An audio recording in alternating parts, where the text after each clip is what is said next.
Hey guys, what's up? It's Dan Vallimont with BJJ Fanatics and Fanatic Wrestling. And today, I'm in Coconut Creek, Florida at Budo Martial Arts with my buddy Charlie Vinch. Just finished up doing a takedown seminar, some wrestling for jiu-jitsu and or for wrestling, but we covered a lot of two-on-one tie stuff, some of my favorite techniques, and stuff that I think that is applicable to wrestling. Well, it is 100% for wrestling, but it's very safe and very easy to learn for jiu-jitsu too, and can be very effective. And, I don't know, Charlie kind of wanted to recap some of the stuff we were going over. Thought it would be great for the jiu-jitsu community. I mean, Charlie, I don't know if you have anything else to say about it. You're more of a jiu-jitsu guy than I am, but anything to say? I think that this is probably one of the higher percentage moves that you can do once you get that two-on-one. It's going to be the reaction that most people will do who don't have a big wrestling background. Nice. Yeah.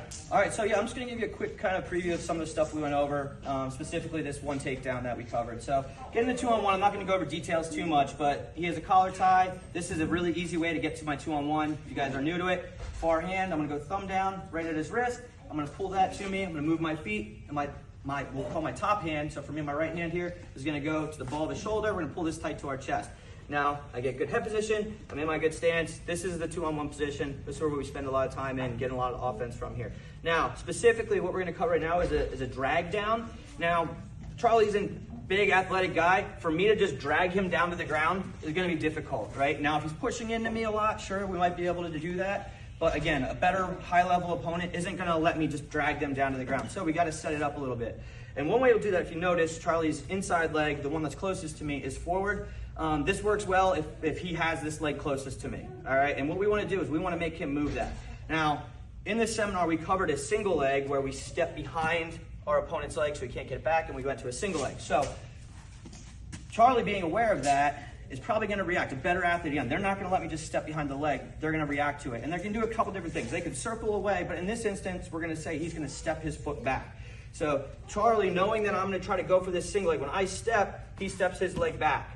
Now, there's a couple things we can do from here. Again, we're gonna focus just on this drag down, but when you think about it, when somebody steps their leg back, they're off balancing themselves in a specific way here. I use the example of if you're trying to stand up straight and you try to take your leg as far back as possible, your head and chest have to come forward. If I was gonna just stand here and try to bring my leg up, my head and chest have to come forward to balance me. So I'm gonna use that. If his head and chest are coming forward, I'm gonna use that to snap him down.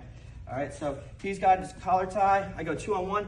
As he's stepping this leg back, I'm going to take a short step and basically act like I'm driving a shovel into the ground and pull his wrist to the ground. I don't want to pull in a circle. I'm going to pull in a straight line and pull his hand right to the ground. So we're here, I step, he steps back, dragging his hand to the ground here.